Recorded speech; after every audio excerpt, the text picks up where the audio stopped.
Alright, if we move into the next one, we've got Rafa Garcia versus Jesse Ronson. Rafa Garcia, I believe he is 1 and 2 in the UFC. Went 0-2 against Nasrat Haqparast and Chris Gruishmaka, and then he beat Natan Levy, who's a decent karate-based sort of prospect in his last fight there.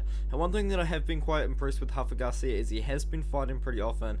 He fought 4 months ago, and then he between that he took a 4-month layoff, and then about a 4-month layoff in between the Nasrat Haqparast fight and the Chris Gruishmaka fight. The loss to Chris Gruishmaka, I mean, it's not the greatest loss to have in your record, to be honest. He's fighting Jesse Ronson.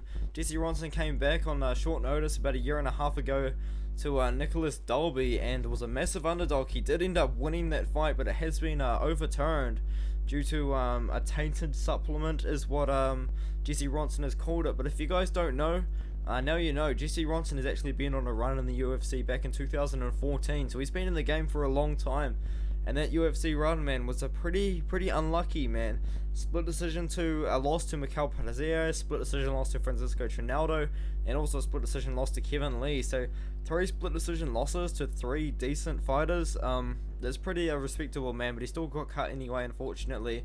Went on a little win streak and then lost a few, won a few again, and then he lost a couple. Beat Troy Lampson, and then he stepped up on short notice to fight Nicholas Dalby here. Now he's fighting Rafa Garcia. The fight is not taking place at 170 as Tapology has decided to confuse us all with. It is taking place at 155. So now a 36-year-old Jesse Ronson is going to have to cut even more weight to make the lightweight limit.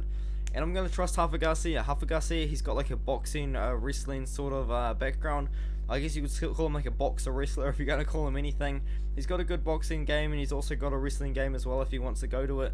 Jesse Ronson, on the other hand, he's pretty good. He does have a good submission game as well, and he is going to be a lot longer and taller than Rafa Garcia here with a reach advantage and also a height advantage as well. But his 2 losses recently were in the UFC, one of them to a Nikolai Alexishin and Natan Schultz, who's actually very good.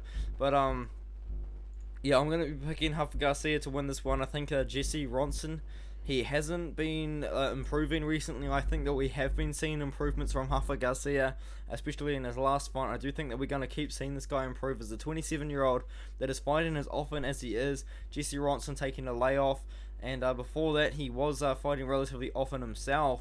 But he's 36 years old now, and I don't really know if we're going to see any improvements as a 36-year-old. I'm picking Rafa Garcia to win a decision here, using that boxing and wrestling sort of style to close the distance, maybe even get some takedowns as well against Jesse Ronson himself, and just win a decision for Rafa Garcia here.